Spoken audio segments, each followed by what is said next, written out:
সামনে এটি পেশ করলেন যে এই পৃথিবীর শেষ কথা নয়, আর একটা জায়গা আছে যেই জায়গায় এই পৃথিবীর সব কাজের হিসাব দিতে হবে, সেই জায়গাটায় আমাদের সকলকে উঠতে হবে। নবী করিম সাল্লাল্লাহু আলাইহি সাল্লাম মানুষকে পরকালের জ্ঞান দিয়েছিলেন, মানুষকে আখিরাতের জবাবদেহিতার কথা বলেছিলেন। জবাবদেহিতা শুধু গভর্নমেন্টের কাছে না, শুধু ঊর্ধ্বতন কর্মকর্তার কাছে না, ট্রান্সপারেন্সি, স্বচ্ছতা, জবাবদেহিতা শুধু ঊর্ধ্বতন কর্মচারী বা কর্মকর্তার কাছে নয়, সব থেকে বড় জবাবদেহিতা হবে কার কাছে? জোরে বলেন, কার কাছে? সে আল্লাহ পাকের কাছে জবাবদেহি করতে হবে প্রত্যেকটি কাজের, প্রত্যেকটি কথার। এই কথাগুলি কোরআনে কারিমে আল্লাহ পাক বিধৃত করেছেন। পরকালের উপরে আল্লাহ যত কথা বলেছেন,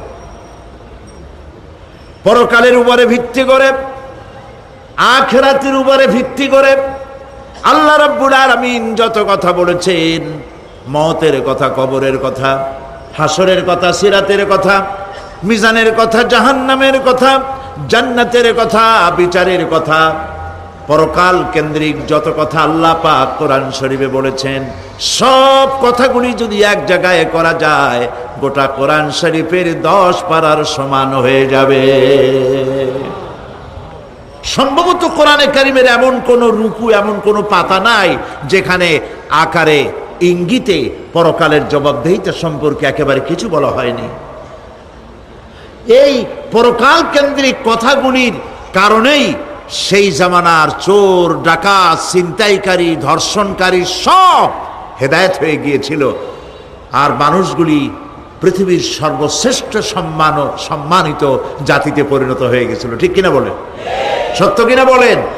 সন্ত্রাস বন্ধ করতে হলে নৈতিকতার সৃষ্টি করতে হবে, আর নৈতিকতার সৃষ্টি কোরআন ছাড়া আর কিছুতেই করতে পারে না। আমার শিক্ষাঙ্গনে, কলেজ, বিশ্ববিদ্যালয়, হাই স্কুলগুলিতে যে ধরনের মানুষ আজ তৈরি হচ্ছে, আপনারা কি লক্ষ্য করেছেন কি মানুষ হচ্ছে? দেখুন নবীজি কি বলেছেন। আল্লাহর নবী বলেন, ইন্নাল্লাযী লাইসা ফি জাওফিহি শাইউম মিনাল কুরআনি কাল বাইতিল খারিব। যেই স্মৃতির ভিতরে, যেই দেহের ভিতরে কোরআন নাই, ওই দেহটা একটা বিরান বাড়ির মতো, একটা পোড়ো বাড়ির মতো। যেই বাড়িতে মানুষ থাকে না, এটাকে বিরান বাড়ি বলে। তো যেখানে মানুষ থাকে না, এটা একটা বাড়ি কিন্তু মানুষ নাই, এই বাড়িতে কি থাকে বলেন তো? বলেন। এই কথার জবাবে প্রায় লোকেরা বলে যে ভূত থাকে। আপনারা এই বিষয়ে একেবারে নিশ্চিন্ত হন, পৃথিবীতে ভূত আর পেতনি বলে কিছু নেই। খামোখাই আপনারা ভয় পান, ভূত পেতনি নেই। যে ঘরে মানুষ নাই সেখানে চামচিকা থাকে, সেখানে বিচ্ছু থাকে, সাপ থাকে, সেখানে এই ধরনের সরীসৃপ এগুলি থাকে। এখন যেখানে যেই দেহের মধ্যে কোরআন নাই, সেই দেহটা বিরান বাড়ির মতো। আমাদের শিক্ষাঙ্গনগুলিতে এক সময় এর মনোগ্রামগুলিতে লেখা ছিল, ইকরা বিস্মি রাব্বিকাল্লাযী খালাক, লেখা ছিল রব্বি জিদনি ইলমা, লেখা ছিল না? ছিল। 1972 সনে যারা ক্ষমতায় এলেন, তারা এসে আল্লাহর কোরআনের আয়াত দুটি তুলে ফেলে দিলেন। এটি কি মিথ্যে না সত্য? দেখুন কোরআনে কারিম এমনিতেই ওখানে পড়ানো হয় না, পরীক্ষায় পাশ করার জন্য 2-4টা আয়াত, 2-4টা হাদিস, আর তো কিছু নাই। একথা সত্য কিনা? মনোগ্রাম ছিল, কোরআনের আয়াত লেখা ছিল, এই কোরআনের আয়াত তুলে দেওয়া হলো। এখন কোরআন নাই। কোরআন নাই কি আছে? যেই দেহের ভিতরে কোরআন নাই, যে স্মৃতিতে কোরআন নাই, সেটা বিরান বাড়ির মতো। বিরান বাড়িতে বিচ্ছু থাকে, সাপ থাকে, কুইচা থাকে, সেখানে হিংস্র প্রাণী থাকে। যেখানে যে শিক্ষাঙ্গনগুলিতে কোরআন নাই, সেই শিক্ষাঙ্গনিতে ওই সব জিনিস থাকে যা বিরান বাড়িতে থাকে। কথা বুঝতে পেরেছেন? ফলে আমাদের শিক্ষাঙ্গনগুলি থেকে চাঁদাবাজ, মাস্তান, গুন্ডা, ধর্ষণকারী ইত্যাদি সাপ্লাই হচ্ছে, তবে সব না। একটা উল্লেখযোগ্য অংশ খারাপ হয়ে যাচ্ছে। এটা ঠিক কিনা বলেন? এই খারাপ যদি ভালো বানাতে চাই, নীতি নৈতিকতা ছাড়া, কোরআনের শিক্ষা ছাড়া, পরকালের জবাবদেহি তার চিন্তা ছাড়া আমরা আমাদের শিক্ষাঙ্গনকে বিডিআর দিয়া, পুলিশ দিয়া, আর্মি অপারেশন করে এই নীতি নৈতিকতার সৃষ্টি করা যাবে না। মানুষ ওজনে কম দেয়, খাদ্যে ভেজাল দেয়, জমিনের আইল ঠেলে, বউকে পর্দায় রাখে না, মিথ্যা কথা বলে, ওয়াদা খেলাপ করে, প্রতারণা করে, এই সব জিনিস আপনি বন্ধ করতে পারবেন না। ক্লিন হার্ট তো ভালো, এর থেকেও বড় কোনো অপারেশন যদি থাকে, সে অপারেশন করেও মানব গোষ্ঠীকে ভালো বানানো যাবে না। একটি জিনিসই মানুষকে ভালো করতে পারে, সেটা হলো আল্লাহর কাছে কিয়ামতের দিন জবাবদেহিতা।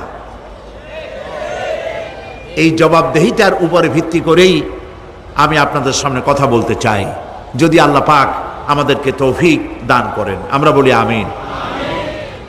কাফেরেরা তিনটি জিনিসের প্রথম জিনিসের সাথে তারা দ্বিমত খুব একটা করতে পারে নাই। তারাও জানতো যে আল্লাহ এক আছেন। তাদের যে দেবতাগুলি ছিল এ সম্পর্কে তাদের ধারণা ছিল যে দেবতাগুলিও ওই আল্লাহর তৈরি করা, তবে আল্লাহর কাজের এরা হলো অংশীদার। যেরকম গভর্নমেন্টের একজন প্রধানমন্ত্রী থাকে আর একজন প্রেসিডেন্ট থাকে, আর বিভিন্ন বিভাগে মন্ত্রীরা থাকে, আল্লাহরও ওইভাবে রাষ্ট্র, আল্লাহ বা ভগবান বা গড, তারও এই বিশ্ব এগুলিকে পরিচালনা করার জন্য বিভিন্ন মন্ত্রণালয় আছে, আর ওই সব মন্ত্রণালয়গুলিতে আমাদের দেবতাগুলিকে এইভাবে শরীক করে রাখা তিনি রেখেছেন। এটা হলো তাদের ধারণা। দুই নম্বরে, নবী করিম সাল্লাল্লাহু আলাইহি ওয়াসাল্লামের রিসালাত সম্পর্কে তাদের এ ব্যাপারে তারা একমত হতে পারে নাই, কিন্তু নবী করিম সাল্লাল্লাহু আলাইহি ওয়াসাল্লাম মিথ্যা কথা বলেছেন নাউজুবিল্লাহ, এটা তারা ধারণা করতে পারতো না। কারণ 40টি বছর পর্যন্ত একটি মিথ্যে কথা তিনি বলেন নাই। সুবহানাল্লাহ বলেন। নবুয়তের আগ পর্যন্ত কোনো মিথ্যে কথা তার কাছ থেকে লোকেরা শোনে নাই। সুবহানাল্লাহ। সারা জীবনেও তিনি কোনো মিথ্যে কথা বলেন নাই। তৃতীয় যে বিষয়টি, এই বিষয় ছিল তাদের মারাত্মক প্রশ্ন, সেটাই আপনাদের সামনে আমি বলবো ইনশাআল্লাহ। পড়েন আমার সাথে। আউযু বিল্লাহি মিনাশ শাইতানির রাজীম। বিসমিল্লাহির রাহমানির রাহিম। শয়তানের ওয়াসওয়াসা থেকে পানাহ চাই। পরম করুণাময় আল্লাহ রাব্বুল আলামিনের নামে শুরু করছি। আম্মা ইয়াতাসাআলুন আনিন নাবাইল আযীমিল্লাযী হুম ফীহি মুখতালিফুন। কাল্লা সায়া'লামুনা সুম্মা কাল্লা সায়া'লামুন। সূরা নাবা। নবী করিম সাল্লাল্লাহু আলাইহি ওয়াসাল্লাম বলেছেন, কেউ যদি দুনিয়ায় বেঁচে থেকে জীবিত চোখ দিয়ে পরকাল দেখতে চায়, পরকাল তো আমরা দেখতেছি না, কি বলেন? আমরা দেখতেছি? আমাদের কোন আত্মীয় স্বজন, মরা আত্মীয় স্বজন বেঁচে এসে ওই জগৎ সম্পর্কে আমাদেরকে কিছু বলতে পারতেছে? কেউ পারেনি। কাজেই সেই পরকালটা কেমন হবে, নবী করিম সাল্লাল্লাহু আলাইহি ওয়াসাল্লাম বলেছেন, কেউ যদি দেখতে চায়, তাহলে দুনিয়ায় বেঁচে থাকা অবস্থায় কেউ যদি পরকাল দেখতে চায়, তাহলে সে যেন সূরা নাবা, সূরা নাজিআত, সূরা তাকবীর, সূরা আল ইনফিতার সে যেন পড়ে। তাহলে কিয়ামত তার চোখের সামনে ভেসে উঠবে। সুবহানাল্লাহ। আল্লাহ পাক বলছেন, আম্মা ইয়াতাসাআলুন, তারা কি সব ব্যাপারে জিজ্ঞাসাবাদ করছে? আনিন নাবাইল আযীম, সেই মহা ব্যাপারটি, সেই মহা খবরের ব্যাপারেই কি তারা এসব প্রশ্ন করছে? আল্লাযী হুম ফীহি মুখতালিফুন, যে ব্যাপারে তারা নিজেরাই মতদ্বৈততায় ভুগছে এবং নিজেরাই ঠাট্টা বিদ্রুপ ইত্যাদি করে বেড়াচ্ছে। কাল্লা সায়া'লামুন, কখনো নয়, অবশ্যই তারা জানতে পারবে। সুম্মা কাল্লা সায়া'লামুন, পুনরায় বলছি, অবশ্যই তারা এই বিষয়টি জানতে পারবে। এ হলো আয়াত যদ্দূর পড়েছিলাম তার শাব্দিক তরজমা। এরা আম্মা ইয়াতাসাআলুন আনিন নাবাইল আযীম, নাবাইল আযীম বলতে কিয়ামত এবং পরকালকে বুঝায়। ইয়াতাসালুন বলতে জিজ্ঞাসাবাদ, পরস্পর পরস্পরকে তারা জিজ্ঞাসা করতো, কি ভাই আমরা নাকি মরে যাব, তারপর নাকি জিন্দা হব, এটা কেমন কথা? আল্লাযী হুম ফীহি মুখতালিফুন, যে বিষয় নিয়ে তারা পরকালের বিষয়টি নিয়ে পরস্পর পরস্পরে ঠাট্টা করত, বিদ্রূপ করত। পরকাল সম্পর্কে অবিশ্বাসী যারা ছিল তাদের প্রশ্নগুলো কিরকম ছিল, কোরআনে কারীম তা বিধৃত করছে। প্রিয় ভাই সব, কোরআন কোনো গোপন কিতাব নয়। আল্লাহ পাক কোনো জিনিস গোপন রাখেন নাই, সব জিনিসকে মানুষের সামনে স্পষ্ট করে দিয়েছে। সুবহানাল্লাহ বলেন। কিন্তু এখানে একটা দুঃখ আছে, সেটা হলো এই যে কোরআন শরীফ সম্পর্কে আমাদের মুসলমানদের একটি গ্রুপ, একটি দল, তারা বলে বেড়ান যে কোরআন তো আসলে আমরা বুঝবো না, আমরা হলাম পাবলিক, কোরআনের আমরা বুঝবো কি, এগুলি সব আলেম ওলামাদের কাম, আমরা বুঝবো না। আসেন আমাদের অন্যরা কি বলে, হুজুররা কি বলে দেখি, সেই সব বইপত্র পড়ি। প্রিয় ভাই সব, বুজুর্গরা মুরব্বীরা যে কথা বলেন সে কথা যে সঠিক তা বোঝার জন্যই তো কোরআন প্রয়োজন। কোরআনই যদি না বুঝলেন তাহলে তারা আপনাদেরকে বিভ্রান্ত করছে কিনা সেটা তো আপনি বুঝতে পারবেন না। কথা ঠিক কিনা বলেন? এখন কোরআন বোঝা যারা বলেন যে এটা কোরআন বোঝা সহজ নয়, কঠিন, আমার চিন্তায় এই লোকগুলি, এই বিশাল একটি গ্রুপ, একটি দল, শয়তানের বড় রকমের ওয়াসওয়াসার ভিতরে তারা নিমজ্জিত হয়ে গেছে। আল্লাহ মেহেরবানি করে এই ভাইদের দৃষ্টিকে খুলে দিন, যাতে তারা বুঝতে পারে যে কোরআন শুধু আলেম ওলামাদের জন্য নয়, কোরআন পৃথিবীর সমস্ত মানুষের জন্য। হুদাল্লিল আলিমিন তো আল্লাহ পাক বলেন নাই আলেমদের জন্য নাজিল করেছি, তা তো বলেন নাই, বলেছেন হুদাল্লিন নাস, সমস্ত মানুষের জন্য কোরআন দেওয়া হয়েছে। এখন কোরআন বোঝা কঠিন না সহজ? এই প্রশ্নের জবাবে আল্লাহ রাব্বুল আলামিন, আমরা প্রশ্ন করব, আমাদের প্রশ্ন করার অনেক আগে আল্লাহ রাব্বুল আলামিন সূরা কামারের ভিতরে একটি প্রশ্নের জবাব 4 বার দিয়েছেন। আল্লাহ পাক বলেছেন, ওয়া লাকাদ ইয়াসসারনাল কুরআনা লিযিকর ফাহাল মিন মুদ্দাকির। আল্লাহ পাক বলেন, আমি আল্লাহ অবশ্যই কোরআনকে মুখস্থ করার জন্য আর কোরআন বোঝার জন্য মানুষের কাছে আমি সহজ করে দিয়েছি। ফাহাল মিন মুদ্দাকির, আছে কে কেউ এর থেকে উপদেশ গ্রহণ করার? 4 বার আল্লাহ পাক বলেছেন সূরা কামারের ভিতরে, অবশ্যই কোরআন আমি বোঝার জন্য সহজ করে দিয়েছি। সুবহানাল্লাহ বলেন। আমরা বুঝতে চাই না, তাহলে বুঝবো কি করে? বুঝতে চাইলেই তো আমরা বুঝতে পারবো, চেষ্টা করলেই বুঝতে পারবো। কোরআনে কারীমের এই সূরাটির দিকে লক্ষ্য করেন, আল্লাহ পাক বলছে কাফেরেরা এটা বিশ্বাস করতো না। বিশ্বাস না করে তারা কি সব প্রশ্ন উঠাইতো, সেই প্রশ্নগুলো আল্লাহ পাক তুলে ধরেছেন। আরেকটি জিনিস লক্ষ্য করুন, আল্লাহর চাইতে শক্তিধর পৃথিবীতে কেউ আছে? আকাশে কেউ আছে? কোথাও কেউ আছে? কেউ নাই। আল্লাহরে অস্বীকার করছে একদল লোক, বলতেছে মানি না। আল্লাহ পাক ফেরেশতা পাঠায় দিলেন, ওদের গর্দান পিটাই ভেঙে দাও, আমারে মানে না কে? এইরকম কি আল্লাহ করছে? না, করেন নাই। ওরা বলে পরকাল মানি না, আল্লাহরে মানি না। আল্লাহ পাক কোরআনে যুক্তি দিয়েছেন, আর নবী করিম সাল্লাল্লাহু আলাইহি সাল্লামকে বলেছেন, ইন্নামা আনতা মুযাক্কিরুন লাস্তা আলাইহিম বিমুসাইতির। হে নবী, উপদেশক করে আপনাকে পাঠাইছি, আপনাকে লাঠি চার্জ করার জন্য পাঠাই নাই। আপনি দারোগা নন, আপনি প্রচারক।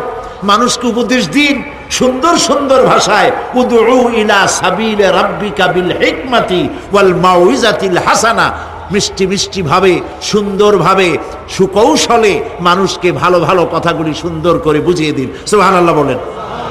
এখন এই কাফেররা বলছে পরকাল বুঝি না, এগুলা কেমনে হয়? আমরা অস্বীকার করি, মানি না। আল্লাহ পাক সাথে সাথে ফেরেশতা দিয়ে কারো ঘাড় মটকান নাই, কিন্তু পারতেন না? পারতেন না? আরে ভাই বলেন না কেন, পারতো কি না? অবশ্যই পারতেন, কিন্তু তা করেন নাই। প্রত্যেকটি কথা যুক্তি দিয়ে, হাজারো যুক্তি দিয়ে আল্লাহ পাক বুঝাইছেন। সুবহানাল্লাহ। কাফেরেরা প্রশ্ন করল, তারা বলতো আমাদের এই জীবন শেষ, মৃত্যুর পরে আমাদের আর নতুন করে ওঠা লাগবে না। ওরা বলতো ইন্না হাউলা'i লায়াকুলুনা ইন হিয়া ইল্লা মাউতাতুনাল উলা ওয়া মা নাহনু বিমুনশারিন। তারা বলতো এই জীবনটাই আমাদের শেষ, এইখানে আমরা মৃত্যু ছাড়া, আমাদের এই জীবন ছাড়া আর কিছুই নাই, আর আমাদেরকে পুনরুত্থিত করা হবে না। পরিষ্কার তারা বলতো যে আমাদেরকে পুনরুত্থিত করা হবে না। এরপরে তারা আরো বলতো মা নাদরি মাস-সাআতু ওয়ান নাযুন্নু ইল্লা যান্না ওয়া মা নাহনু বিমুস্তাইকিনিন। ওরা বলতো কিয়ামত কি জিনিস তা আমরা জানি না, আমরা বুঝি না, আমরা শুধু অনুমান করি মাত্র, আর আমাদের বিশ্বাস হলো আমাদেরকে কখনোই উঠানো হবে না, পুনরুত্থিত আমরা হব না। প্রিয় ভাই সব, এইভাবে তারা পরকালকে অস্বীকার করার কথাগুলি তারা বলতো। কাফেরেরা প্রশ্ন তুলতো আমরা আর আমাদের মৃত্যুর পরে আর আমাদেরকে জিন্দা করা হবে না। আখিরাতের জীবন সম্পর্কে কাফেরেরা আরো বলতো ওয়াকালু আইযা কুন্না ইযামান ওয়া রুফাতান আইন্না লামাবউসুনা খালকান জাদীদা। তারা বলতো যে আমরা মরে যাওয়ার পর আমাদের গোশতগুলি মিশে যাবে, হাড্ডি গুড্ডিগুলি পচে যাবে, এরপরে আমাদেরকে নতুন করে চিন্তা করা হবে। এটা মাথার মধ্যে ঢোকে না, কি আশ্চর্য ধরনের কথাটা হবে কি করে? কাফের বেঈমানেরা আরো নানা ধরনের প্রশ্ন তারা করত। তারা বলতো আইদা মিতনা ওয়া কুন্না তুরাবান যালিকা রাজউন বাঈদ। আমরা মাটিতে মিশে যাব, তারপরেও কি আমাদেরকে চিন্তা করা হবে, আমাদেরকে আবার উঠানো হবে? এটা তো বুদ্ধির, এটা চিন্তার বাইরের কথা, এটা তো মানতে পারি না। আসলে কাফেরদের এই বক্তব্য অনুযায়ী পরকালের জীবন বুদ্ধি বহির্ভূত নয়। ওরা যে বলে যে এটা আমাদের বুদ্ধিতে কুলায় না, আসলে তারা বুদ্ধি খাটায় নাই। কাফের তো বুদ্ধি খাটায় নাই। যেমন আমাদের ইউনিভার্সিটিতে ঢাকা বিশ্ববিদ্যালয়ে একজন ছিল, হ্যাঁ আমি নাম নাই নিলাম, আপনারা তো বুঝে ভালাইছেন। সে কয় যে পরকাল বিশ্বাস করি না, বিয়ে টিয়া মানি না, মরা এটা হইতে পারে কিন্তু মরার পরে আরেকটা জীবন হবে, ওইখানে হিসাব হবে, বিচার হবে, এই সমস্ত মানি না। এর থেকে আমারে তোমরা, আমি মরার পর হ্যাঁ মানে গোসল করাইও না, কাফন পরাইও না, জানাজা মানাজা এগুলি আমি বিশ্বাস করি না। নাউযুবিল্লাহ। কত বড় কপাল পোড়া, কত বড় কপাল পোড়া! ও মরার পর তার এই চিন্তা সম্পর্কে যখন আমি জানতে পেরেছি, আমার ধারণা হয়েছে ওই লোকটার উপরে আমার খুব দুঃখ হয় না। যেরকম কত কাফের আসছে, কত নাস্তিক আসছে, বিদায় হয়ে গেছে, এগুলো কোনো ব্যাপার না দুনিয়ার ইতিহাসে। সব থেকে বড় ব্যাপার হলো এই লোকটি বাংলা বিভাগে বছরের পর বছর, যুগের পর যুগ শিক্ষকতা করেছে ঢাকা বিশ্ববিদ্যালয়ে। সে কত সোনার টুকরা ছেলেকে কয়লার খনি বানায় দিয়েছে। এই জন্য বিশ্ববিদ্যালয়ে যারা চাকরি করে সরকারের দেখা উচিত কাদেরকে চাকরি, সেখানে শিক্ষকতা করার জন্য কাদেরকে নিয়োগ করা হচ্ছে, তারা নামাজি কিনা, তারা পরিষ্কার কিনা, তারা জেনাকার কিনা, তারা মদ খায় কিনা, তারা শয়তানি করে কিনা, দেখে শুনে ভালো মানুষ দেওয়া উচিত। মরে গেল, তারপরে তাকে রাখা হলো ডায়াবেটিক সেন্টারের মারিচুয়ারি ডিপ ফ্রিজের মধ্যে। তিনি বলে গেলেন আমি মরার পর আমাকে মেডিকেল কলেজে পাঠায় দিও, তারা আমারে কাটা ছেঁড়া করিয়া তারপরে অপারেশন শিখবে। তো তার নসিহত অনুযায়ী তাই করা হলো, ওসিয়ত অনুযায়ী। যখন মেডিকেল কলেজের ছেলেরা টের পেল যে ওই নাস্তিকরে আনতেছে মেডিকেল কলেজে অপারেশন করে আমাদের শেখাবার জন্য, তারা বললো আল্লাহর হস্তে মাপ চাই, এই শয়তানের এদিকে আনবেন না। কারণ সারা জীবন সে আল্লাহরে মানে না, অস্বীকার করেছে। পরে কাটা ছিঁড়া করে আমরা যদি কিছু শিখি তো তাই দিয়া যে রুগী ভালো হবে, অপারেশন করলে সেটাও মরবে। সুতরাং মাপ চাই, ফিরাও। ফিরাইয়া এখন ওইটার কি অবস্থা হয়েছে আমি জানি না, লেটেস্ট নিউজ জানি না কোথায় আছে। যদি এখন কবর তো কপালে হইল না, এখন যদি রাস্তাও ভালায় দেয় আমাদের দেশে কুত্তাও খাবে না, কারণ কুত্তাগুলি আমাদের দেশে এত অভদ্র না যে এত পচা বাসি লাশ খাবে, ওদেরও একটা রুচি টুচি আছে। প্রিয় ভাই সব, এদের চিন্তা, এদের বুদ্ধি হলো, এদের বুদ্ধি সীমিত বুদ্ধি। আর আল্লাহ কোরআনে বুদ্ধির কথা বলেন নাই, আল্লাহ বলেছেন জ্ঞানের কথা। আর ওরা হলো বুদ্ধিজীবী। ওরা কি জীবী কন? বুদ্ধিজীবী। আচ্ছা, আপনারা একটা প্রশ্নের জবাব দেন তো, দুনিয়ার সব থেকে বড় বুদ্ধিজীবী কেনা? মাশাআল্লাহ, আপনাদের ওয়াজ না শুনাইলেও হবে, আপনারা তো জানি ফেলাইছেন সব। সব থেকে বড় বুদ্ধিজীবীর নাম হলো শয়তান, আর সব থেকে বড় জ্ঞানীর নাম হযরত আদম আলাইহিস সালাম। মানুষের মধ্যে সর্বপ্রথম আল্লাহকে জ্ঞান দান করেছিলেন। সুবহানাল্লাহ কোন? আল্লাহ পাক কোরআনের মধ্যে কোথাও বলেন নাই যে আমি বুদ্ধি দিছি। আল্লাহ পাক বলেছেন ওয়া আল্লামা আদামাল আসমাআ কুল্লাহা, আমি আদমকে সমস্ত জিনিসের জ্ঞান দিয়েছি, নামগুলা শিখাইছি। সুবহানাল্লাহ কোন? ওয়ালাকাদ আতাইনা লুকমানাল হিকমা, আমি লোকমানকে জ্ঞান দান করেছি। ওয়ালাকাদ আতাইনা দাউদা ওয়া সুলাইমানা ইলমা, আমি দাউদ আর সুলাইমানকে কি দিছি? বুদ্ধি দিছি। কি দিছি? জ্ঞান দান করেছি। ইব্রাহিম আলাইহিস সালাম বলেছেন, হে আমার আব্বা, হে আমার পিতা, আমার কাছে এমন জ্ঞান এসছে যে জ্ঞান আপনার কাছে নাই। ফাত্তাবিউনি আহদিকা সিরাতান সাবিয়্যা, আপনি আমার অনুসরণ করেন, আমি আপনাকে সোজা রাস্তায় উঠায় দেব। সুবহানাল্লাহ, আমার কাছে এমন ইলম আসছে। কোরআনে কারীমে আল্লাহ রাব্বুল আলামিন বুদ্ধি শেখো, আল্লাহর কাছে বুদ্ধি কামনা করো, এটা তিনি এক জায়গাও বলেন নাই। বলেছেন আমার কাছে দোয়া চাও, রব্বি জিদনি ইলমা। পড়েন সবাই, রব্বি জিদনি ইলমা। আবার বলেন, রব্বি জিদনি ইলমা। আয় আল্লাহ, তুমি আমার জ্ঞান বৃদ্ধি করে দাও। শয়তান ছিল বুদ্ধিজীবী, আদম আলাইহিস সালাম ছিলেন জ্ঞানী। শয়তান সুদ্দা। আল্লাহ পাক যখন সকলকে বললেন উসজুদু লিআদামা, সবাই মিলে আদমরে সেজদা দাও, ফাসাজাদু, সবাই মিলে সেজদা করলো, ইল্লা মিস্টার ইবলিস সেজদা করলো না। আবা ওয়াস্তাকবারা ওয়া কানা মিনাল কাফিরিন, কপাল পুড়লো, জম্মের পোড়া। এখন ও যে বুদ্ধিজীবী, দুনিয়ার বড় বুদ্ধিজীবী, দেখেন অবস্থা।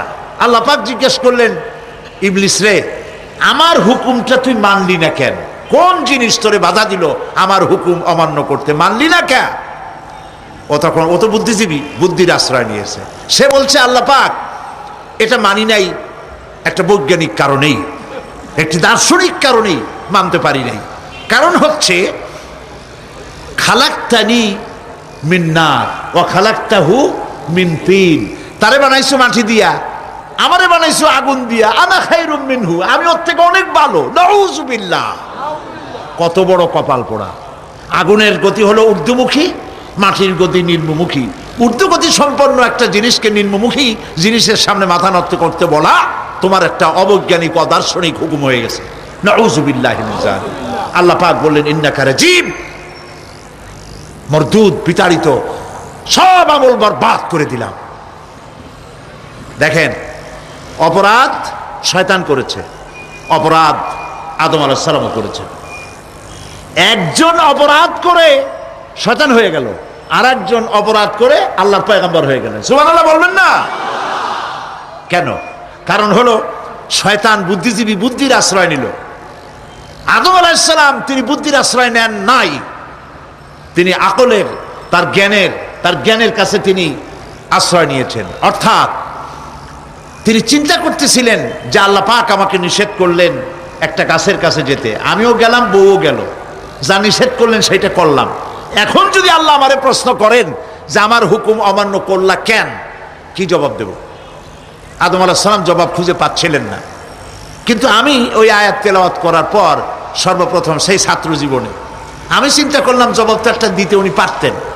ছাত্র মানুষের মধ্যে তো নানান চিন্তা আসে, তো আমার চিন্তা আসলো উনি একটা জবাব তো দিতে পারতেন, আমাদের আবাল বাসার একটা জবাব তো দিতে পারতেন, এই যে আল্লাহ পাক সবই ঠিক আছে, অপরাধ আমি করেছি, ভুল আমি করেছি, কিন্তু আমার এটা জানতে ইচ্ছে হয় জান্নাতের সমস্ত নাজ নেয়ামত আমার জন্য তুমি জায়েজ করে দিলা, যে গাছটার কাছে যাওয়া যাবে না, ফল খাওয়া যাবে না, এরকম একটা গাছ জান্নাতের মধ্যে বানাইয়া আমার বিপদে ভালাইলা কেন? এরকম একটা জবাব তিনি দিতে পারতেন, কিন্তু তিনি দেন নাই। কারণ তিনি বুঝতে পেরেছেন মহাশক্তিধর আকাশ আর জমিনের মালিক আল্লাহ রাব্বুল আলামিনের সামনে আর্গুমেন্ট চলে না,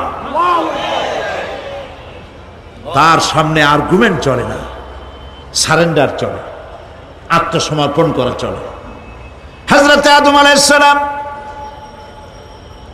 কোন আর্গুমেন্টের কাছে গেলেন না, কেঁদে কেঁদে অস্থির হয়ে যাচ্ছেন। আল্লাহ রাব্বুল আলামিন যখন প্রশ্ন করবেন, আদম রে আমার হুকুম ভাঙলি কেন, অমান্য করলি কেন, কি জবাব দেব?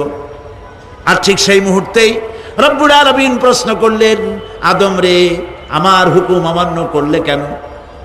হযরত আদম আলাইহিস সালাম কোনো বুদ্ধির আশ্রয় না নিয়া তার জ্ঞান তাকে বলে দিল, আল্লাহ তাকে কালেমা শিখায় দিলেন। উদ্বুদ্ধ হয়ে তিনি আল্লাহ রাব্বুল আলামিনের সামনে মাথা নত করে দিয়ে বললেন, রব্বানা যালামনা আনফুসানা ওয়া ইল্লাম তাগফির লানা ওয়া তারহামনা লানাকুনান্না মিনাল খাসিরিন। রব্বানা যালামনা, হে আল্লাহ আমি আমার নফসের পরে, যালামনা আনফুসানা আমি আমার নফসের পরে জুলম করেছি, অত্যাচার করেছি। ওয়া ইল্লাম তাগফির লানা, তুমি যদি আমাকে ক্ষমা না করো।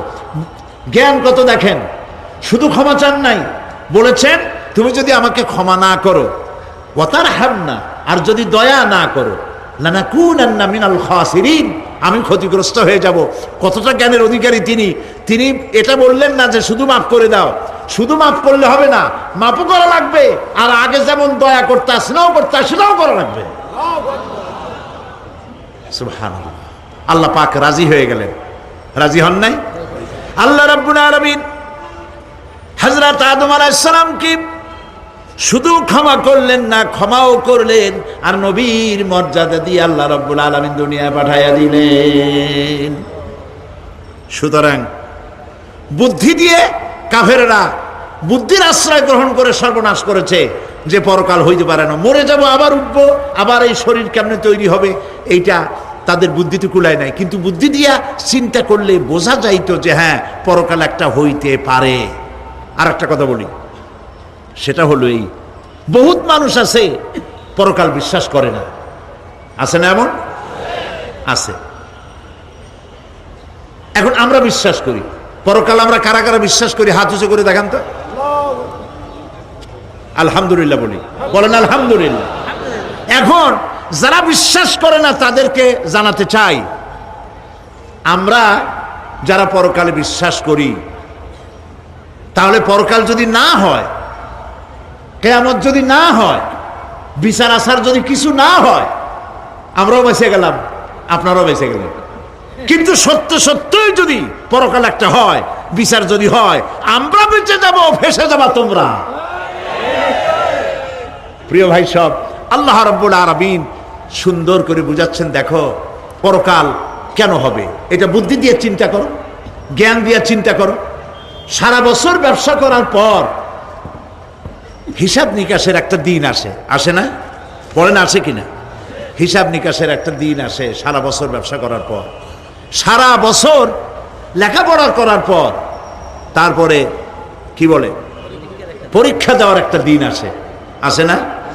তো সারা জীবন আপনি এখানে কাজবাজ করবেন, এখানে আপনি ভালো করলেন মন্দ করলেন, এর কোনো জবাব হবে না, বিচার হবে না। এটা পাগলে চিন্তা করতে পারে, আর পাগলেরা চিন্তা করে বলেই তারা বলে, পাগলেরই এটা কথা, মাটির পুতুল যেমনে নাচায় তেমনে নাচি, পুতুলের কি দোষ?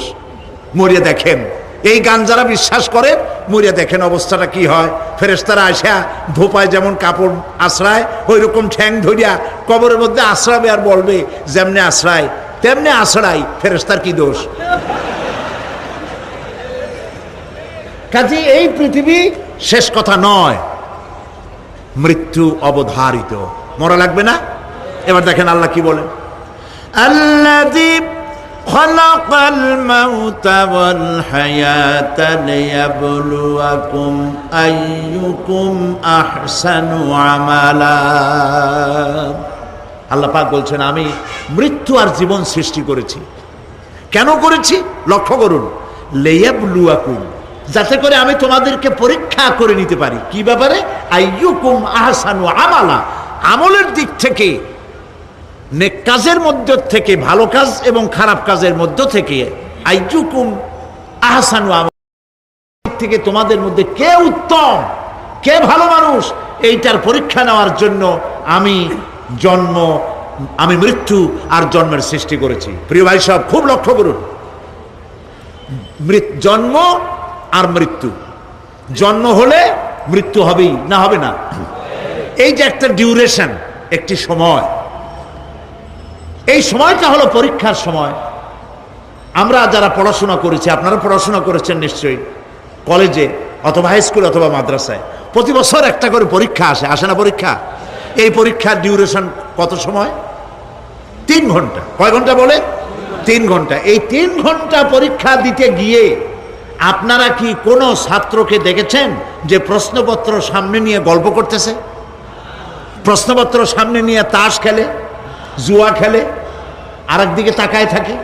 প্রতিটি মুহূর্ত সে কাজে লাগাচ্ছে, প্রতি মুহূর্ত কাজে লাগাচ্ছে। 3 ঘন্টা পুরা হওয়ার 2 ঘন্টার মধ্যে পরীক্ষা তার শেষ হয়ে গেছে, কিন্তু সে চলে যাচ্ছে না, বাকি আরো 1 ঘন্টা আধা ঘন্টা রিভাইজ করতেছে। সে যা যা পরীক্ষা দিয়েছিল প্রশ্ন অনুযায়ী জবাবগুলি ঠিক হয়েছে কিনা সে মিলাই দেখে। কারণ কি? কারণ হলো এই পরীক্ষা যদি ফেল করি, বাপ মায়ের কষ্ট করা পয়সাগুলি বিফলে চলে যাবে, আমি চাকরি পাবো না, আমার জীবনটা 1 বছরের জন্য নষ্ট হয়ে যাবে। এই জন্য সে এত খাটাখাটনি করে পরীক্ষায় ভালো ফল করার জন্য সে পরীক্ষা দেয়, এবং পরীক্ষার রেজাল্ট এই পৃথিবীতেই হয়। ঠিক কিনা বলে? খাতা দেখতে যতদিন লাগে তারপরে পরীক্ষা হয়। খুব লক্ষ্য করুন, আমাদেরও একটা পরীক্ষা চলতেছে এই পৃথিবীতে, সকলে। ওটা শিক্ষাঙ্গনের পরীক্ষা, এটা জীবনের পরীক্ষা। এই যে ওর পরীক্ষার ডিউরেশন, সময়কাল 3 ঘন্টা, আর আমাদের পরীক্ষার, সমস্ত মানুষের পরীক্ষার সময়কাল হলো জন্ম থেকে শুরু করে মৃত্যু পর্যন্ত। এর মধ্যে বালেগ হওয়া পর্যন্ত সময়টা কনসিডারেবল, ক্ষমার যোগ্য। 15 বছর 12 বছর বালেগ হইতে যে কয় বছর লাগছে, এইটা যা করছেন যা বলছেন সব মাপ। কিন্তু বালেগ হওয়ার পরের থেকে নিয়ে মৃত্যু পর্যন্ত যা যা করবেন সমস্ত কাজের হিসাব আল্লাহর কাছে দিতে হবে। একটা প্রশ্ন করি আপনাদের কাছে, রাগ করবেন না তো? বলবেন যে কথা বলতে তো আপনি আসছেন, আমাদের দিয়ে খাটান কেন, এরকম চিন্তা করবেন না তো? প্রশ্নটা হচ্ছে, বলেন তো দেখি, পৃথিবীর মধ্যে সবচাইতে মূল্যবান জিনিস, দামি জিনিস কোনটা? হ্যাঁ, ইখতিলাফ হয়ে গিয়েছে, ইখতিলাফ হয়েছে। কেউ বলেছে যৌবন, কেউ বলেছে কোরআন, কেউ বলেছে ইসলাম। আর যারা বেশি বুদ্ধি রাখে তারা খামোশ, তারা কথা বলে নাই। কোনটা কইয়া কোন জ্বালা চুপ করে থাকাই ভালো। সব থেকে মূল্যবান জিনিসের নাম সময়। সব থেকে মূল্যবান জিনিসের নাম কি? এবার বলেন, এই পৃথিবীর মানুষ সব থেকে অপচয় করে কোন জিনিসে? সময়ে। সময়ের অপচয় আমরা যা করি। বাড়িতে আজকে রাত্রে ক্যালকুলেটর, কম্পিউটার, ক্যালকুলেটর না থাকে, যদি কাগজ কলম হাতে নেন, জীবনের 15 বছর বাদ দেন, এখন আপনার বয়স এখন যা, এই বয়সে প্রতিদিন ওই যৌবন প্রাপ্তির পর থেকে নিয়ে এই পর্যন্ত প্রতিদিন টেলিভিশনের সামনে নাটক দেখার জন্য, সিনেমা দেখার জন্য, ন্যাশনাল জিওগ্রাফি দেখার জন্য, ডিসকভারি দেখার জন্য, স্পোর্টস দেখার জন্য প্রতিদিন কয় ঘন্টা টিভির সামনে আপনি বসেন। এরপরে আপনি এগুলিকে সপ্তাহে কয় ঘন্টা হয়, মাসে কয় ঘন্টা হয়, বছরে কয় ঘন্টা হয়। বয়স এখন আপনার 50 বছর, 15 বছর বাদ দেন, 35 বছর। হিসাব করেন কয় বছর আপনি টেলিভিশনের সামনে বসা ছিলেন। আমার কথা কি মাথায় ঢুকছে? কয় বছর টেলিভিশন আর সিনেমা হলে বসা ছিলেন? চায়ের দোকানে গল্প করতে গিয়ে, আড্ডা মারতে গিয়ে কতটা সময় নষ্ট করেছেন? রবীন্দ্রনাথ, যতীন্দ্রনাথ, যোগীনাথ, তারপরে শরৎচন্দ্র, এই সমস্ত এই নাম মনে আসলো। কবি, সাহিত্যিক, ঔপন্যাসিক, নাট্যকার, তাদের বইপত্র, গল্পের বই, ভূতের গল্প, এই সমস্ত গল্পের বই পড়িয়া জীবনে কতটা সময় নষ্ট করেছেন। সবগুলি এক জায়গায় করেন, সবগুলি এক জায়গায় করেন, এরপরে আপনার চোখ ছানা বড় হয়ে যাবে। দেখতে পাবেন আপনার জীবনের উল্লেখযোগ্য 35 বছরের কম করে হলেও 20 বা 25 বছর অপচয় হয়ে গেছে, নষ্ট হয়ে গেছে। ইন্না লিল্লাহি ওয়া ইন্না ইলাইহি রাজিউন। জীবনের সব থেকে মূল্যবান সময়গুলি নষ্ট করে ফেলেছি আমরা। আল্লাহ পাক বলেছেন পরীক্ষা নেওয়ার জন্যই এই পৃথিবীতে দিয়েছিলাম। এখন ওর পরীক্ষার, ছাত্রের পরীক্ষার সময় 3 ঘন্টা, রেজাল্ট আউট হবে এখন। আর আপনার আমার পরীক্ষা মৃত্যুতে, জন্ম থেকে শুরু মৃত্যু পর্যন্ত, কিন্তু রেজাল্ট এখানে আউট হবে না। রেজাল্ট আউট হবে কোথায়? কিয়ামতের দিন। কোথায় হবে? হতেই হবে কিয়ামতের দিন। সেদিন এই পৃথিবীতে যারা ভালো কাজ করবে, ভালো কাজের জন্য আল্লাহ পুরস্কার দিবেন, আর মন্দ কাজ যারা করবে তাদের জন্য তিরস্কার তারা পাবেই। এই জন্য বিচার, কিয়ামত হওয়া, বিচার হওয়া, এটা বিবেকের দাবি, এটা জ্ঞানের দাবি। যারা বুদ্ধিজীবী দাবি করে কপাল পোড়া, এরা এটা বোঝে না, এদের মাথার মধ্যে এটা ঢোকে না। ঠিক কিনা বলে? প্রিয় ভাই সব, কিয়ামত হবে এবং কিয়ামতে আল্লাহর দরবারে আমাদের সকলকে উঠতে হবে, এতে কোনো সন্দেহের অবকাশ নাই। এবার দেখেন আল্লাহ পাক এবার যুক্তি দিয়ে বুঝাচ্ছেন। সুবহানাল্লাহ বলেন। তোমরা যারা বলো যে মরে যাব, পচে যাব, মাটির সাথে মিশে যাব, আবার জিন্দা হব কেমনে? আল্লাহ বলে কেমনে জিন্দা হবা বুঝাই। সুবহানাল্লাহ বলেন। আল্লাহ রাব্বুল আলামিন বলেন আল্লাহুল্লাযী আরসালার রিয়াহা ফাতুসিরু সাহাবা فسقناه إلى بلد ميت فأحيينا به الأرض بعد موتها كذلك النشور। আল্লাহ পাক বলেন, লক্ষ্য করে দেখো, সমুদ্রের লবণাক্ত পানিগুলি বাষ্পীয় আকারে মেঘমালায় পরিণত করে দেই, আর বাতাসকে হুকুম করি মেঘটাকে টেনে নিয়ে যাও অমুক জায়গায়। আল্লাহ যেখানে বৃষ্টি দিতে চান, বাতাস মেঘকে ঠেলে নিয়ে সেখানে নিয়ে আসে, বৃষ্টির পানিগুলি পড়ল। আল্লাহ পাক বলেন, আকাশের সেই বৃষ্টির পানি দিয়া মরা জমিনকে আমি জিন্দা করে দিলাম। ফাআহিয়ানা বিহিল আরদা বাদা মাউতিহা, এই মৃত্যু জমিনকে আমি জিন্দা করলাম। সেখানে তুমি বীজ বপন করলে, সেই বীজগুলি, বীজের মাথা ফাটাইয়া চারাগুলি কে বাড়ি করে দিল? মাটির আস্তরণ, মাটির আস্তরণের মধ্যে কদুর বিচি, লাউর বিচি। আপনারা কদু কন না লাউ বলেন?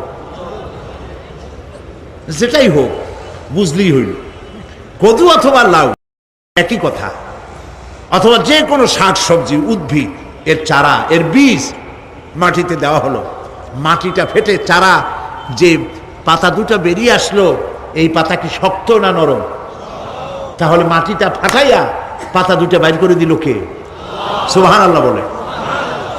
রব্বুল আলামিন দৃষ্টান্ত দিয়ে বুঝাচ্ছেন, আলাম ইয়াকুন নুতফাতাম মিন মানিয়্যিন ইউমনা সুম্মা কানা আলাকাতান ফাখালাকা ফাসাওয়া فجعل منه الزوجين الذكر والأنثى। আল্লাহ পাক বলেন, মানুষকে নিকৃষ্টতম মাতৃগর্ভে নিক্ষিপ্ত এক ফোঁটা পানি ছিল না, আমি তার থেকে আকার আকৃতি দিয়ে সুগঠিত করে মানুষের আকার দান করেছি, আর মায়ের পেটের ভিতরে আমি নারী আর পুরুষ বানাইছি, কন্যা সন্তান এবং পুত্র সন্তান বানাইছি। সুবহানাল্লাহ। এখন মানুষে কয় যে আমরাও পারি। এই যে ক্লোনিং সিস্টেম একটা শুরু হয়েছে, শুনছেন আপনারা? কথা না কইলে বুঝি কি? ক্লোনিং পদ্ধতি। এটি ক্লোনিং পদ্ধতি, বিজ্ঞানীরা যারাই কাজটা করতেছে, তারা বিশ্ব সভ্যতাকে বিনষ্ট করার একটি মারাত্মক কাজে তারা হাত দিয়েছে। ক্লোনিং পদ্ধতিতে যে যা কিছু তৈরি হয়, এর আগে ভেড়ার বাচ্চা হয়েছে, ছাগলের বাচ্চা বানাইছে, সেগুলি তার মায়ের মতোই হয়েছে অথবা পিতার মতো হয়েছে।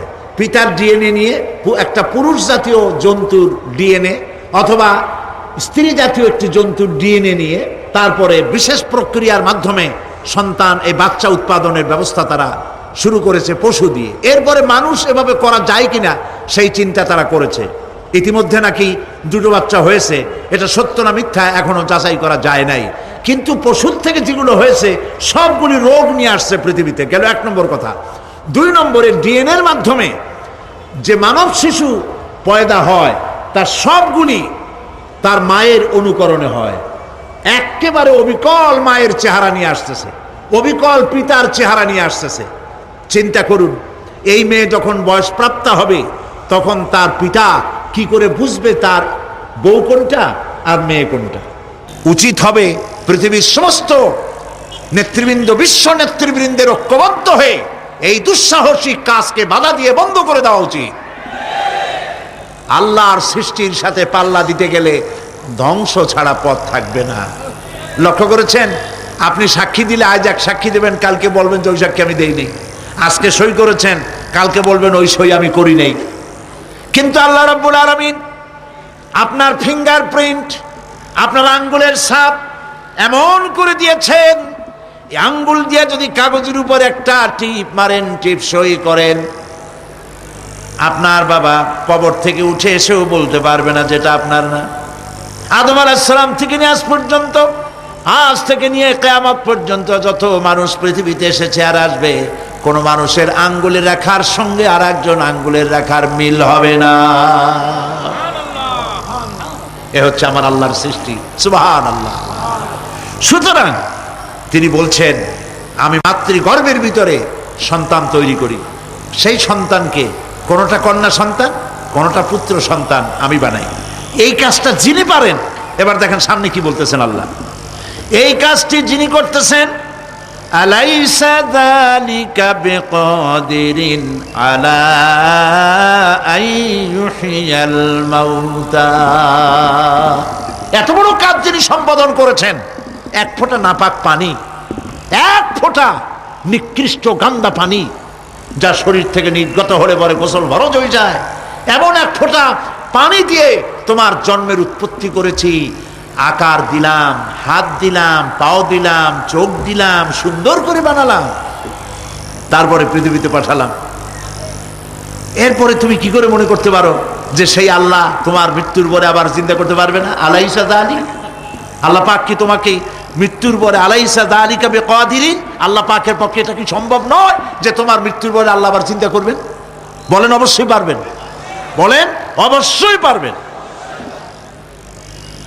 প্রিয় ভাই সব, আল্লাহ পাক এরপরে বলছেন, ইয়া আইয়ুহান নাসু ইন কুনতুম ফি রাইবিম মিনাল বা'সি ফাইন্না খালাকনাকুম মিন তুরাব। হে মানব সকল, যদি সন্দেহ হয় যে আমি তোমাদের পরকাল সম্পর্কে, যদি পুনরুত্থান সম্পর্কে যদি তোমাদের সন্দেহ হয়, জানা থাকা উচিত আমি তোমাদেরকে মাটি দিয়ে সৃষ্টি করেছি, মাটির উপকরণ দিয়ে সৃষ্টি করেছি। এই মাটির সাথে মিশে যাবা, আবার উঠানো হবে। মাটিতে কবরের মধ্যে মুর্দা রাখার সময় কি বলি আমরা? মিনহা খালাকনাকুম ওয়া ফিহা নুঈদুকুম। পড়েন সবাই, মিনহা খালাকনাকুম ওয়া ফিহা নুঈদুকুম ওয়া মিনহা নুখরিজুকুম তারাতান উখরা। মাতৃগর্ভের ভিতরে মানুষকে আল্লাহ রাব্বুল আলামিন হাত পাও চক্ষু কর্ণনাসিকা দিয়ে সুন্দর করে মায়ের পেটের ভিতরে বানায়া এই পৃথিবীতে আল্লাহ পাক পাঠায় দেন। আর আল্লাহ পাক বলেন, সুম্মা নুখরিজুকুম তিফলা, বাচ্চার আকারে মায়ের পেট থেকে বের করে দিলাম।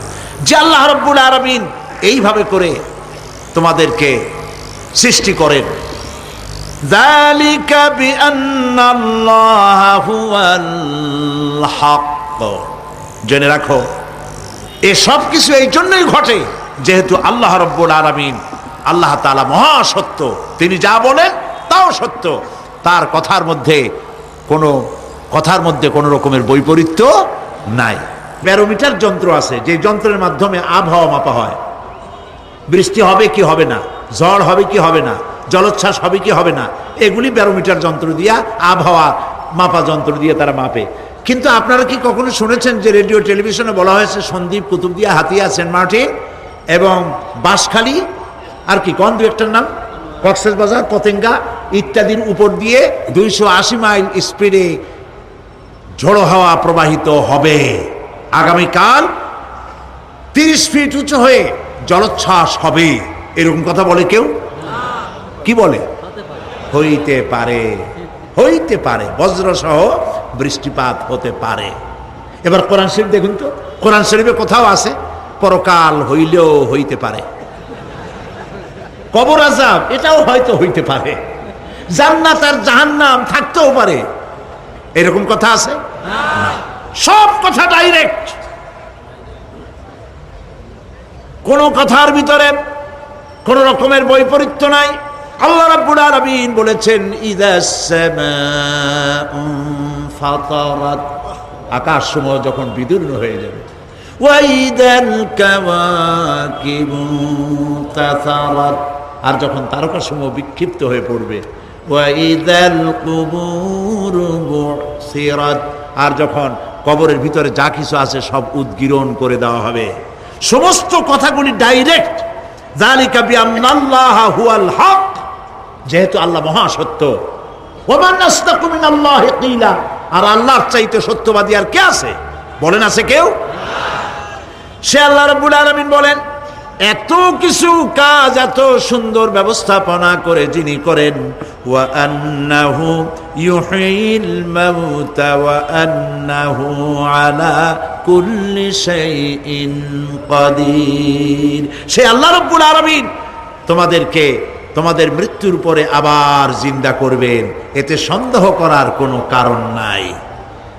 وَأَنَّ السَّاعَةَ آتِيَةٌ لَا رَيْبَ فِيهَا وَأَنَّ اللَّهَ يُبْعَثُ مَنْ فِي الْقُبُورِ। আল্লাহ পাক বলছেন অবশ্যই কিয়ামত আসবে, তাকে কেউ বিন্দুমাত্র এতে কোনো সন্দেহ নাই। আর وَأَنَّ اللَّهَ يُبْعَثُ مَنْ فِي الْقُبُورِ, আর আল্লাহ পাক অবশ্যই কবরে যা কিছু আছে সব বের করে নিয়ে আসবেন। কান্নাহুম জারাদুম মুনতাশির, যেমন আপনারা দেখছেন কিনা এই যে যখন বন্যা বলে, পানি টানি যখন ওঠে, বন্যা না কি বলে, তুফান, বন্যা ইত্যাদি যখন হওয়ার সম্ভাবনা হয়, তখন মাটি থেকে, গ্রাম্য পরিবেশে দেখা যায় মাটি থেকে পোকামাকড়গুলি এভাবে উঠতে থাকে। দেখছেন না? আপনারা দেখছেন কিনা? পাখাওয়ালা পিঁপড়াগুলি এইভাবে সব উঠতে থাকে। কান্নাহুম জারাদুম মুনতাশির, এইভাবে করে পোকামাকড় পতঙ্গগুলি যেভাবে মাটি থেকে উদ্গত হতে থাকে, সমস্ত খবরগুলি থেকে মানুষগুলি এভাবে উদ্গত হয়ে যাবে। তবে হ্যাঁ, আপনারা একটা প্রশ্ন করতে পারেন যে কবর দিয়ে সব উঠবে, কিন্তু যে মানুষের বাগে খাইছে তার কি হবে? যে মানুষ আগুনে পড়ে গেছে তার কি হবে? যে নদীর মধ্যে ডুবে গেছে তার কি হবে? যে কুমিরের পেটে চলে গেছে তার কি হবে? এরকম একটা প্রশ্ন আপনারা করতে পারেন। কবর কাকে বলে সেটা আমাদের জানতে হবে। কবর শুধু মাটির গর্তটাকেই কবর বলা হয় না, এটি আলমে বারজাখ, এটি পর্দা, এটা জবনিকা। মৃত্যুর পরের জীবনটাই হলো আলমে আখিরাত পর্যন্ত যাইতে যে জীবনটা লাগে, যে একটি সময় আছে, এই সময়টার নামটাই হলো কবর। সেটা গর্তের মধ্যে হইতে পারে, মাটির মধ্যে, সেটা বাঘের পেটে হতে পারে, সেটা কুমিরের পেটে হতে পারে, সেটা পানিতে পচে যেতে পারে, এটা কোনো বিষয় না। আল্লাহ পাক উঠাতে চাইবেন এবং সমস্ত কিছুকে কিয়ামতের দিন আল্লাহ রাব্বুল আলামিন তার দরবারে হাজির করবে। তাহলে আমরা বুঝতে পারলাম যে কিয়ামত যে হবে এই ব্যাপারে কোনো সন্দেহের অবকাশ নাই। এখন ওই কিয়ামতের দিন আল্লাহ রাব্বুল আলামিন আমাদের বিচার নেবেন, হিসাব করবেন। দুনিয়ায় যে পরীক্ষা দিয়েছিলাম, এই পরীক্ষায় যদি কেউ একবার ফেল করে, আর একবার পরীক্ষা দিয়ে পাশ করার সুযোগ আছে, আরো একবার যদি ফেল করে আবার পরীক্ষা দিয়ে পাশ করার সুযোগ আছে। 10 বার পরীক্ষা দিবেন, 10 বার ফেল করবেন, 100 বার পরীক্ষা দিবেন, 100 বার ফেল করবেন, তারপরেও আবার পরীক্ষা দেওয়ার সুযোগ আছে। কিন্তু কিয়ামতের ময়দানে যদি কোনো মানুষ তার জীবনের পরীক্ষায় যদি ফেল করে, দ্বিতীয়বার পরীক্ষা দিয়া পাশ করার আর কোনো সুযোগ নাই। এই পৃথিবীতে জজ কোর্টে কেউ হেরে গেল, হাইকোর্টে আপিল করার সুযোগ আছে। হাইকোর্টে যদি হেরে যায়, সুপ্রিম কোর্টে কেস করে জেতার সুযোগ আছে, আপিল করার সুযোগ আছে। সুপ্রিম কোর্টেও হেরে গেল, প্রেসিডেন্টের কাছে জীবন ভিক্ষা চাওয়া যাইতে পারে। কিন্তু কিয়ামতে আখিরাতে আদালতে ওই জায়গায় মানুষ যদি একবার তার জীবনের মামলায় হেরে যায়, দ্বিতীয়বার আপিল করার আর কোনো জায়গা নাই। কঠিন জায়গা, সেই জায়গা হবে এবং সেখানে সবাইকে উঠতেই হবে। সুতরাং এই যে প্রশ্ন করা হয় যে এই কিয়ামত কবে হবে, এটা বিশ্বাস করি না, হ্যান ত্যান ইত্যাদি, মরলে আবার জিন্দা করবে কে, এই সব প্রশ্নের কোনো দাম নাই। আল্লাহ পাক এই ব্যাপারে আরেকটি কথা বলছেন, ইয়াসআলুনাকা কাআন্নাকা হাফিজুন আনহা কুল ইন্নামা ইলমুহা ইনদাল্লাহ ওয়ালাকিন্না আকসারান নাসি লা ইয়ালামুন। হে নবী, এরা আপনার কাছে এই প্রশ্নটা করে এইভাবে যে কিয়ামত কবে আসবে, মনে হয় যেন আপনি এটা জানেন। এই ইলম কিয়ামত কবে হবে মনে হয় যেন আপনি এটা জানেন, সেই জন্য তারা এই প্রশ্নটা করছে। আসলে কুল ইন্নামা ইলমুহা ইনদাল্লাহ, কিয়ামত কবে হবে এটা কে জানেন? ওয়ালাকিন্না আকসারান নাসি লা ইয়ালামুন, অবশ্যই অধিকাংশ মানুষেরা এটা জানে না।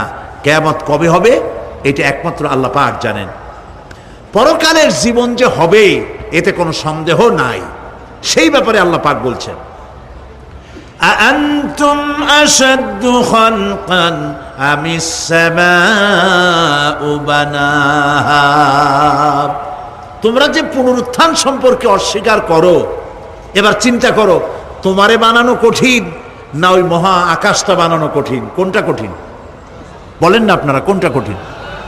আপনারা একটু তাকায় দেখেন তো, এই যে বিশাল প্যান্ডেল, এই প্যান্ডেলে খুঁটি আছে না নাই?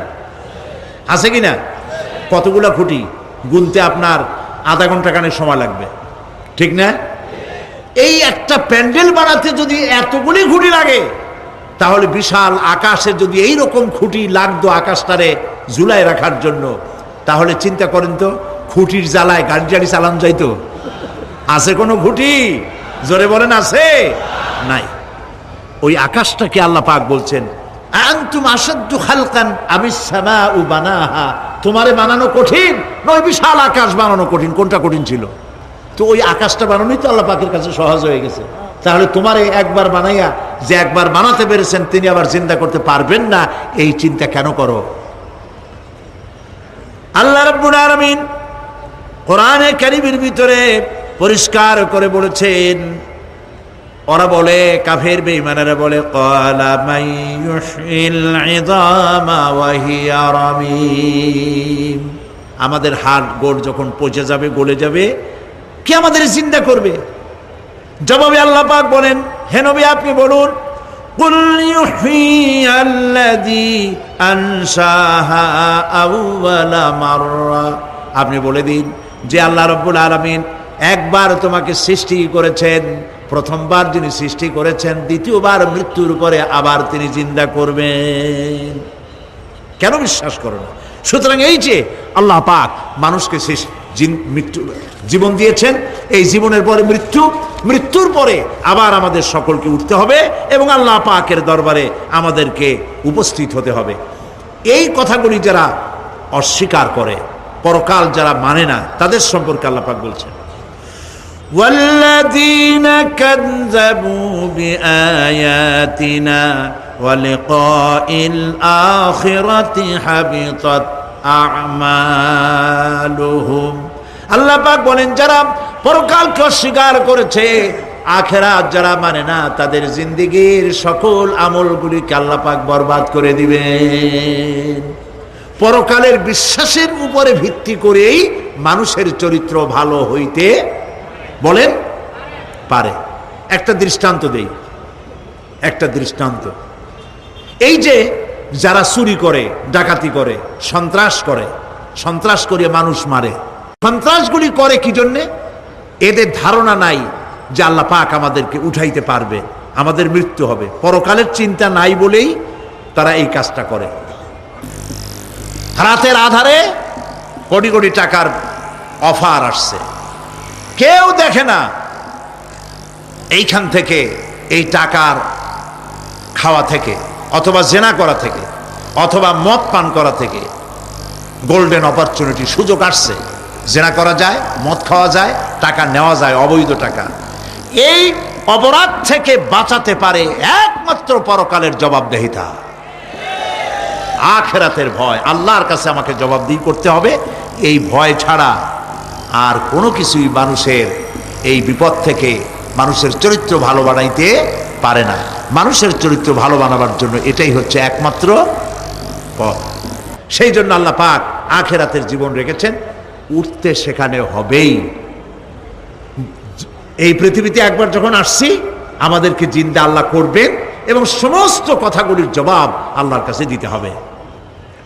আল্লাহ রাব্বুল আলামিন বলেন, ওয়াত্তুর ওয়া কিতাবিম মাসতুর ফি রাক্কিম মানশুর ওয়াল বাইতিল মা'মুর ওয়াস সাকফিল মারফু' ওয়াল বাহরিল মাসজুর ইন্না আযাবা রাব্বিকা লাওয়াকি' মা লাহু মিন দাফি'। সূরা তুর।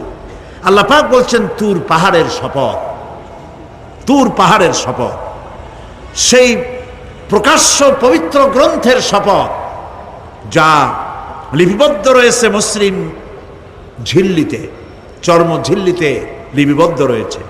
আরো শপথ বাইতুল মামুরের, আরো শপথ সুউচ্চ আকাশের, আরো শপথ উচ্ছ্বাসিত তরঙ্গায়িত সমুদ্রের। নিশ্চয়ই সেই আযাব আসবে, আযাব মানে কিয়ামত, সেই পরকাল অবশ্যই আসবে। মা লাহু মিন দাফি', এই শাস্তি থেকে, এই কিয়ামত আসা থেকে, এই কিয়ামত সংগঠিত হওয়া থেকে রোধ করার মতো ক্ষমতা কারো নাই। সুবহানাল্লাহ। এখন আল্লাহ পাক তুর পাহাড়ের কসম করছেন। তুর পর্বত হচ্ছে সেই পর্বতের কথাই ধরা যাক, যেখানে এটি ঐতিহাসিক পর্বত। হযরতে মূসা আলাইহিস সালামকে আল্লাহ রাব্বুল আলামিন যেখানে নবুয়তের শিরস্থান পড়িয়ে দিয়েছিলেন, তুর পাহাড়ের ভিতরে। অতুর সিনিন, তুর পাহাড়ের কসম আল্লাহ পাক বলছেন। এবং খোদায়ের আল্লাহ রাব্বুল আলামিনের সঙ্গে বিরোধিতা করার কারণে ফেরাউনকে এই তুর পাহাড়ের কাছেই লোহিত সাগরের মধ্যে, দরিয়ায় নীলের মধ্যে আল্লাহ পাক ডুবিয়ে মেরেছিলেন এবং নির্যাতিত বনি ইসরাইলকে শাস্তি দেওয়ার চূড়ান্ত সিদ্ধান্ত এই তুর পাহাড়েই আল্লাহ পাক দিয়েছিলেন। আল্লাহ বলছেন, আমি সেই তুর পাহাড়ের কসম করি। ওয়া কিতাবিম মাসতুর, এবং পবিত্র গ্রন্থের শপথ, যেই গ্রন্থগুলি নাজিল হয়েছে নবীদের উপরে, ইনজিল, তাওরাত, জাবুর, কোরআন, এই কিতাবগুলির কসম করি। সুবহানাল্লাহ। কোরআনের কসম করি, আল্লাহ পাক বলছেন এই কিতাবগুলির কসম করছি। তুর পাহাড়ের কসম করছি, কিতাবগুলির কসম করছি। ওয়াল বাইতুল মামুর, আর বাইতুল মামুরের কসম করছি। সেটা কি? আকাশের প্রত্যেকটি আকাশে একটি করে বাইতুল মামুর আছে। ওই আকাশের ফেরেশতারা এই বাইতুল মামুরকে কেন্দ্র করে আল্লাহ রাব্বুল আলামিনকে সেজদা দেয়।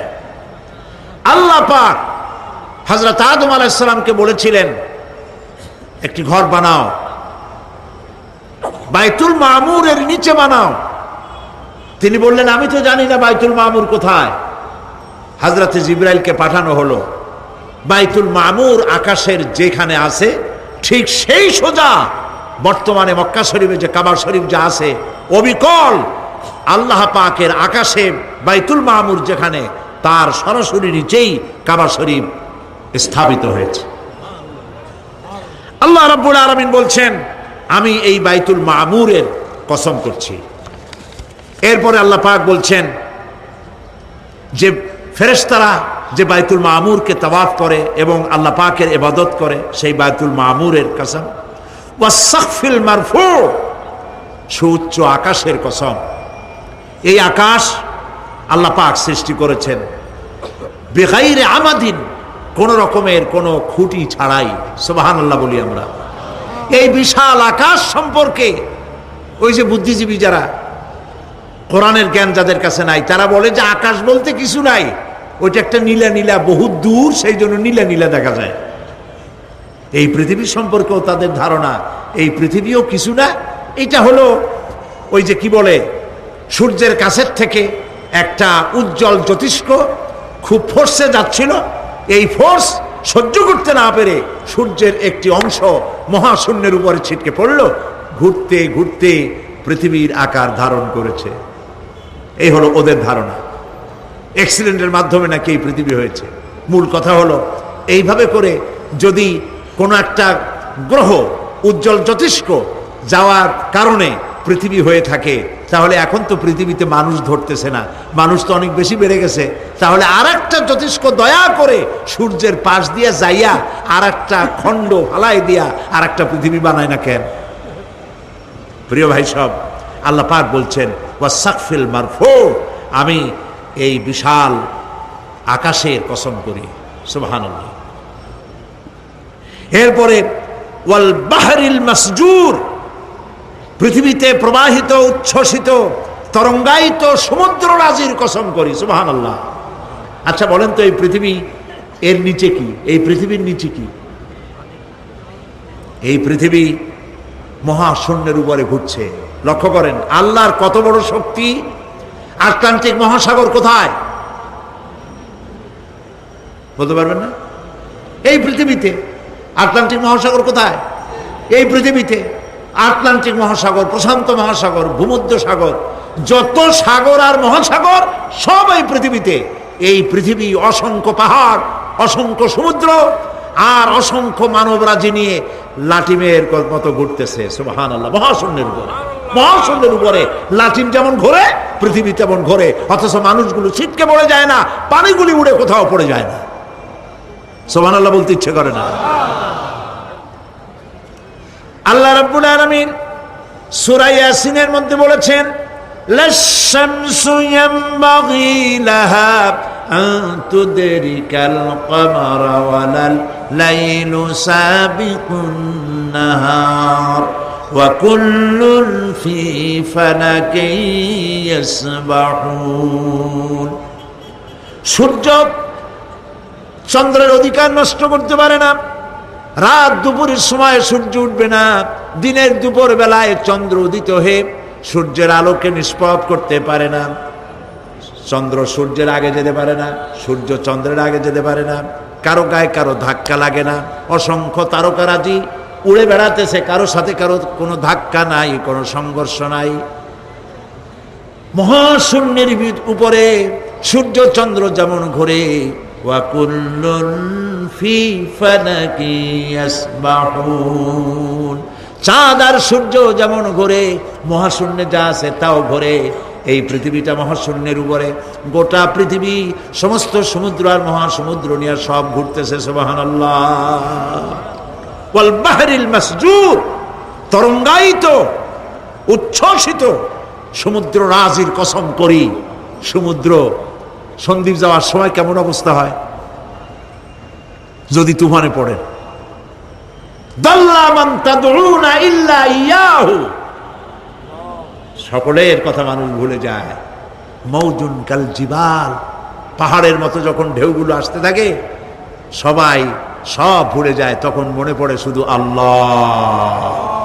কি মনে পড়ে? আল্লাহ। আল্লাহ কত বড়, সমুদ্রের কাছে যাই দেখেন। সুবহানাল্লাহ। এই বিশাল বিশাল সমুদ্র রাজির কসম করছি। এতগুলি কসম করে আল্লাহ পাক কোরআনে কারীমের মধ্যে বলছেন, দেখো এই সব জিনিসগুলি আমি সৃষ্টি করেছি, আর এই জিনিসগুলির কসম করে বলছি সেই পরকাল অবশ্যই অনুষ্ঠিত হবে, সেই আযাব আসবে। কেউ এই পরকাল অনুষ্ঠিত হওয়া থেকে কেউ ফিরাইয়া রাখতে পারবে না। এখন তোমরা প্রশ্ন করতেছো আল্লাযী ফীহি আল্লাযী হুম ফীহি মুখতালিফুন, এই ব্যাপারে তোমরা ইখতিলাফ করতেছো, মতবিরোধ করতেছো, ঠাট্টা করতেছো, বিদ্রূপ করতেছো। কাল্লা সায়ালামুন, অবশ্যই তোমরা জানতে পারবে। সুম্মা কাল্লা সায়ালামুন, অবশ্যই তোমরা জানতে পারবে সেই পরকাল হবে, এতে কোনো সন্দেহ নাই। সুবহানাল্লাহ বিহামদিহি। রব্বানা যালামনা আনফুসানা ওয়া ইন লাম তাগফির লানা ওয়া তারহামনা লানাকুনান্না মিনাল খাসিরিন। রব্বানা লা তুযিগ কুলুবানা বা'দা ইয হাদাইতানা ওয়া হাব লানা মিন লাদুনকা রাহমাতান ইন্নাকা আনতাল ওয়াহ্হাব। হায় আল্লাহ তাআলা, দীর্ঘক্ষণ ধরে তোমার কোরআনের কথা শুনে তোমার দরবারে হাত তুলেছি, দয়া করে মেহেরবানি করে আমাদের জিন্দেগির গুনাহ খাতাকে মাফ করে দাও। আমাদের মা বাপ মুরব্বিয়ান যারা কবরে চলে গেছে, আল্লাহ তাআলা কবরগুলিকে জান্নাতের টুকরায় পরিণত করে দাও। রব্বুল আলামিন, যেই পরকালের কথা, কিয়ামতের কথা আলোচনা করলাম, সেই কঠিন হাসরের ময়দানে যেদিন পায়ের নিচে হবে তামার মতো মাটি, আর মাথার উপরে প্রকাণ্ড সূর্যের তাপে গুনাহগারের মাথার চান্দি ফেটে গিয়া মগজগুলি গলে গলে নাক কান দিয়ে বেয়ে পড়তে লাগবে। জিহ্বাটা পানির পিপাসায় কুকুরের মতো ঝুলে নাভিস্থল পর্যন্ত পড়ে যাবে। ময়দানে সারা পড়বে পানি পানি বলে। আল্লাহ তাআলা ওই দিনে তোমার হাবিবের হাতের কাউসারের পেয়ালা আমাদের নসিব করে দিও। রব্বানা তাকাব্বাল মিন্না ইন্নাকা আনতাস সামিউল আলিম ওয়া তুব আলাইনা ইন্নাকা আনতাত তাওয়াবুর রহিম। সুবহানা রাব্বিকা রাব্বিল ইজ্জাতি আম্মা ইয়াসিফুন ওয়া সালামুন আলাল মুরসালিন ওয়ালহামদুলিল্লাহি রাব্বিল আলামিন। ওয়া জাআল আখিরা কালামিনা ইনদাল মাউতি লা